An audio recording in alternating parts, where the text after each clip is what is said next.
Article 1, Section 8. The Congress shall have power to lay and collect taxes, duties, imposts, and excises, to pay the debts and provide for the common defense and general welfare of the United States. But all duties, imposts, and excises shall be uniform throughout the United States. To borrow money on the credit of the United States.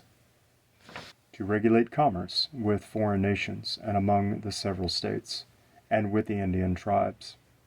To establish a uniform rule of naturalization and uniform laws on the subject of bankruptcies throughout the United States. To coin money, regulate the value thereof, and of foreign coin, and fix the standard of weights and measures.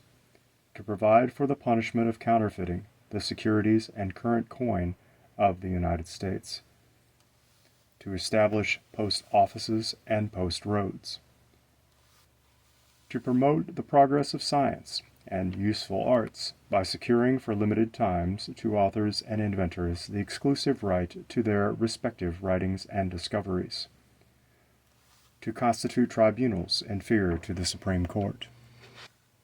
To define and punish piracies and felonies committed on the high seas, and offenses against the law of nations. To declare war, grant letters of marque and reprisal, and make rules concerning captures on land and water. To raise and support armies, but no appropriation of money to that use shall be for a longer term than 2 years. To provide and maintain a navy. To make rules for the government and regulations of the land and naval forces. To provide for calling forth the militia to execute the laws of the Union, suppress insurrections, and repel invasions. To provide for organizing, arming, and disciplining the militia, and for governing such part of them as may be employed in the service of the United States, reserving to the states respectively the appointment of the officers and the authority of training the militia according to the discipline prescribed by Congress.